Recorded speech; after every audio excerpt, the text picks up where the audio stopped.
बिहार में कल से जातिगत जनगणना की शुरुआत होने जा रही है। इसको लेकर पूरी तैयारी कर ली गई है। बिहार में जातिगत जनगणना 2 चरणों में होगी। जनगणना के लिए कर्मचारियों को स्पेशल ट्रेनिंग भी दी गई है, जो घर घर जाकर न सिर्फ मकानों की गिनती करेंगे, बल्कि हर घर के लोग से उनकी जाति की जानकारी भी इकट्ठा करेंगे। मुख्यमंत्री नीतीश कुमार का दावा है कि जातिगत जानकारी होने से विकास मैप तैयार करने में आसानी होगी। इस साल के आखिर तक बिहार में जातिगत जनगणना पूरा करने का लक्ष्य है। ये रिपोर्ट देखिए।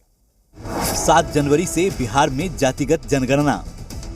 गांव-गांव, घर-घर से पूछी जाएगी जाति। सरकार को जाति की जरूरत क्यों पड़ी? विकास चाहिए तो जाति बताइए। शनिवार से बिहार में जातिगत जनगणना की शुरुआत हो रही है। सरकार की ओर से सभी तैयारियां पूरी कर ली गई है। वहीं प्रशासन ने जातिगत जनगणना के लिए अधिकारियों कर्मचारियों को पूरी तरह से ट्रेंड कर दिया है, ताकि कास्ट इस स्मार्टफोन के युग में भी ये फोटो स्टूडियो बना के साल में 30 लाख कमा रहे हैं।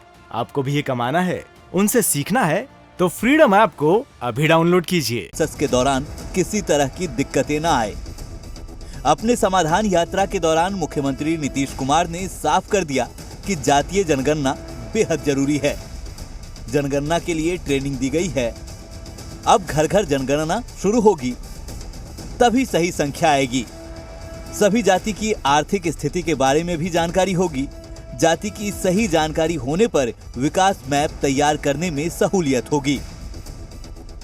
हाँ, वो शुरू हो जाएगा। तो हमने कहा ही, तो पहले तो उसकी ट्रेनिंग बहुत जरूरी था। एक एक बार उसका एक एक चीज की समीक्षा कर रहे थे, क्या हुआ। तो एक एक चीज को देखने के बाद हो गया कि सब लोगों को काफी संख्या में ट्रेन किया गया है, और उसके बाद सब जगह जा करके एक एक घर में एक एक बात को पूछेंगे, देखेंगे। कोई अब जात की जगह उपजात बता देता है, तो वही ना बगल वाला बोलेगा, तो ही उसको फिर समझा करके कि भाई देखिए।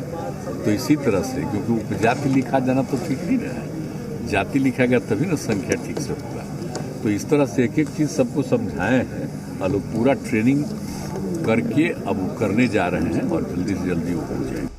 जातिगत जनगणना 7 जनवरी से शुरू हो रही है। जातिगत जनगणना 2 चरणों में होगी। पहला चरण 7 जनवरी से 21 जनवरी तक चलेगा। दूसरा चरण 1 अप्रैल से 30 अप्रैल तक चलेगा। जातिगत जनगणना की शुरुआत पटना के वीआईपी इलाकों से होगी। उम्मीद है कि इस साल के आखिर तक जनगणना से जुड़े हर काम को पूरा कर लिया जाएगा। वहीं बिहार में जातिगत जनगणना में करोड़ों के खर्च का अनुमान है। हालांकि खर्च का पूरा डेटा अभी सामने नहीं आया है। ऐसे में सवाल उठता है कि सरकार को जाति की जरूरत क्यों पड़ी। मुख्यमंत्री नीतीश कुमार का तर्क है कि जाति के आधार पर जनगणना होने से नीतियां बनाने में मदद मिलेगी।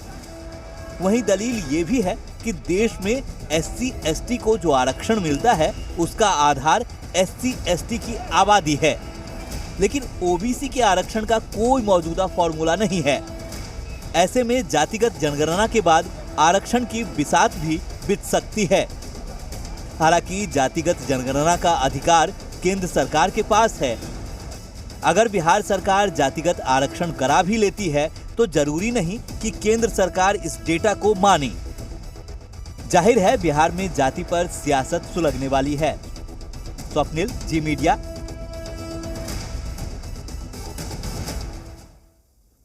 बिहार में जातिगत जनगणना पर बीजेपी के राष्ट्रीय प्रवक्ता राजीव प्रताप रूडी ने बिहार सरकार को नसीहत दी है। उन्होंने कहा कि 4 करोड़ प्रवासी बिहारियों को भी जातिगत जनगणना में शामिल करना चाहिए। समस्तीपुर में आयोजित एक कार्यक्रम में जातिगत जनगणना पर तंज उन्होंने कसा और बोले कि जनगणना के कॉलम में यह भी जोड़ना चाहिए कि बिहार से जो 4 करोड़ लोग पलायन कर चुके हैं, उसमें कौन किस जाति से और किस जिले से है और कब से बाहर रह रहे हैं। आज हमने मांग की है कि आप जातिगत जनगणना जो कराना चाह रहे हैं या शुरू कर रहे हैं कल से कम एक सवाल और जोड़ दें कि आखिर पिछले हर गांव में कितने लोग बिहार छोड़ के पिछले कितने वर्षों में गए, किन किन वर्षों में गए, और वो किस जाति के थे और वो क्या काम कर रहे हैं। इस स्मार्टफोन के युग में भी ये फोटो स्टूडियो बना के साल में 30 लाख कमा रहे हैं। आपको भी ये कमाना है, उनसे सीखना है तो फ्रीडम ऐप को अभी डाउनलोड कीजिए।